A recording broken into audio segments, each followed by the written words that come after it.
gatiin kuduraalee fi muduraalee yeroo ammaa kana biyya keenya keessatti maal fakkaata? Maaltu harkasa maaltu wadde shunkurtiin kiloogiraamii tokko qarshii meeqa? Assalaamu alaykum warahmatullahi wabarakatuh. Jirra jirtu waqtii jaalatamuu fi kabajamoo akkam jirtan fayyaa keessan yaalaamanni isaanam nagaatiin jedha warroonni biyya alaa jirtanis warroonni biyya keessa jirtanis hundi keessanuu bakkuma jirtanitti nageen keessan akka qabu isiniin jecha har'aan tana deebi'ee isinii dhufeetiin jira. Egaa wanta addaatiin miti qaqqabadhe dhufee akka ittiin bohaartanii fi tariitiin immoo isin gammachiisa jedheeti. Egaa gabaa yeroo deemu isin hin raamne namatti hin tolu natti hin tolle jechuudha. Kanaaf bitee manatti galee amma ganamaanuu harri jum'aadha gabaa deemee dhufee jira. Egaa akkuma argitan kana wantoota bite waan baay'ee hin binne waan bite irraa isinitti agarsiisa. Akkuma argaa jirtan kana wantoota sitti mul'atan kana biteeti jira. Kanaaf takka isaaniitiin gatii isaanii wajjin ibsa isinii godha jechuudha. Video namatu na waraabaa jira baay'ee ga mul'atu natti hin fakkaanne maaliif yeroo biraa ofii waraabaa waan ta'eef natti yoo namni waraabaa takka waan sirriitti mul'isu natti hin fakkaatu. Amma irraa fuudhee ofii waraabuutti jira. Dhugaa dubbachuuf gisee video waraabu yoo ofii kiyyaa waraabe malee namni waraabe waan akka natti hin tolu jechuudha. Yookaan waan sirriitti waraabamu natti hin fakkaatu.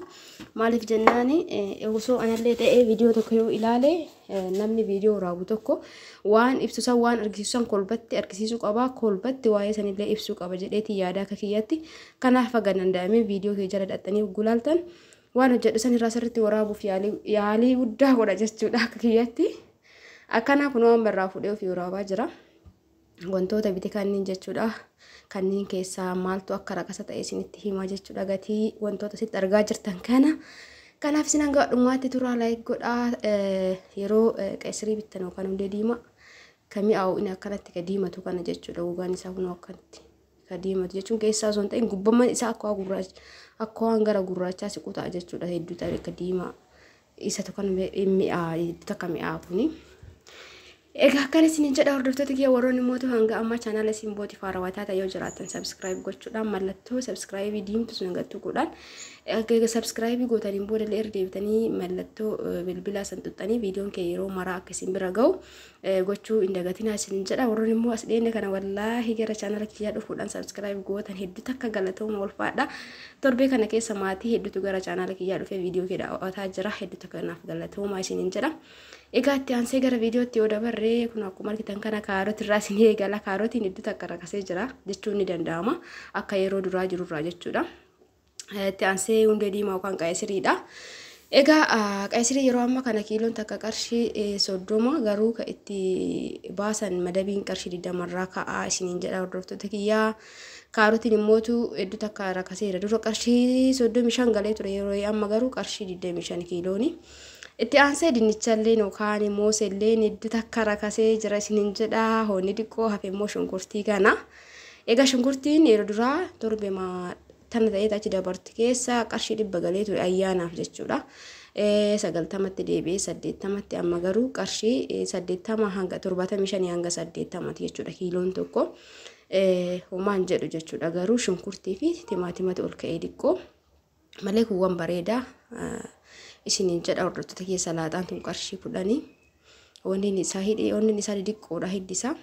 Itti aansee goommana gurraacha kana goommanni gurraachi kun qabaan tokko qarshii 20 bayaa homaan jedhuun illee dhaqa bareeda jechuudha. Wallaahi amma bareedaadha garuu xiqqoo timaatimaa fi shunkurtiin diimaan xiqqoo takka qaaliidha.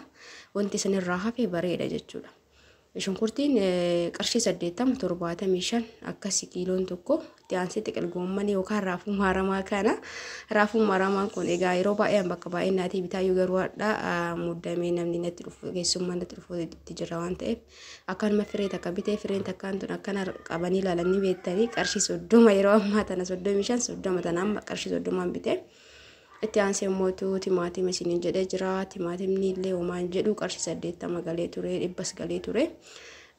Amma yeroo ammaa tanatti qarshii 60tti deebi'eera homaan jedhu alhamdulillah isiniin jedha. Akkuma argaa jirtan kana. Egaa gabaan biyya keenya egaa odeeffannoo namaa kennuuf illee rakkisaadha. Wallaahi torbii tokko ol ka'aa torbii takka gad deebi'a torbii takka ol ka'aa gad deebi'a.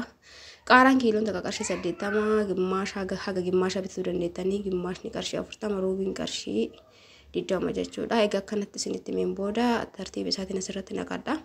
Egaa viidiyoon kun maayyuu miti isiniin jedhee jira yaaduma akka ittiin bohaartaniif isiniin waraabe.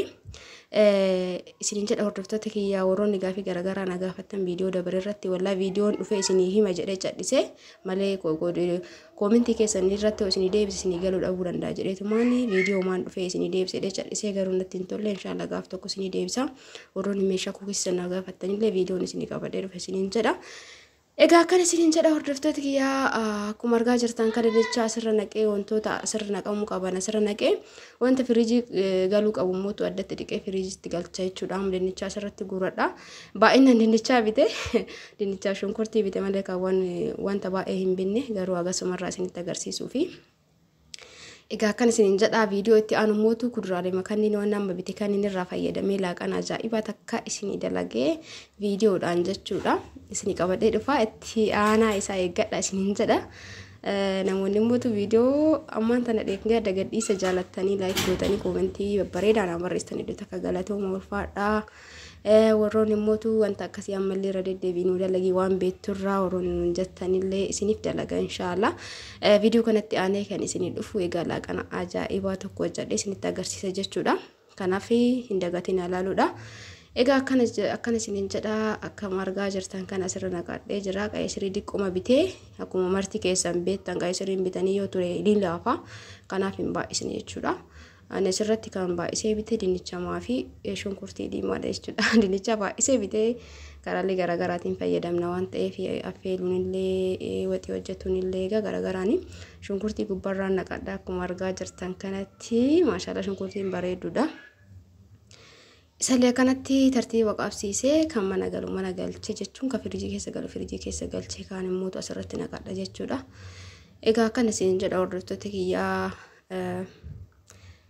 ilaalcha viidiyoo kanarra qabdan viidiyoo kamuu haa ta'u warroonni viidiyoo kiyya hin laalle ta'e immoo jala seenaa ilaalaa isiniin jedha viidiyoolee kiyya jaratti ilaalaatiniin haalli viidiyoo kiyyaa maal isinitti akka fakkaatu ilaalcha sarratti qabdan qeeqallee qabaatan yaadaaf qeeqni keessan walumaa galatti na cimsan utuba waan ta'eef barreessaa warroonni mootu laayikii godhaa isiniin jedha warroonni laayikii hin goone viidiyoo laaltanii warroonni baatan laayikii godhaa isiniin jedha laayikii gochuun homaa namarraa hin hir'isu anaafillee wanna biraa homaa dabaluu osoo hin taane akka YouTube'n viidiyoo kee share naa godhuuf na fayyada malee homaaf iyyuu miti kanaaf yoo isin laayikii gootan amma fakkeenyaaf hedduu takka namni laayikiin godhu maaliif akka ta'e hin beeku namni kuma takka yoo laale laayikiin 150 akkas jechuudha ta'uu hin qabu maal rakkoo qaba laayik godhaa isiniin jedha.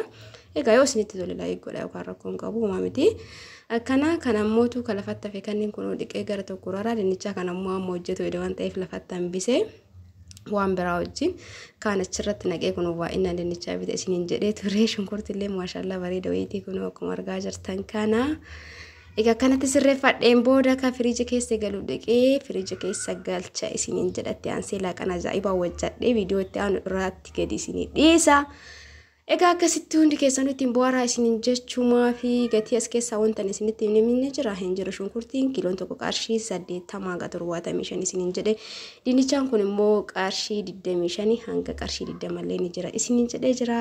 Egaa itti aansee qayyisiriin immoo kiiloogiraamni tokko qarshii 35 ni jira.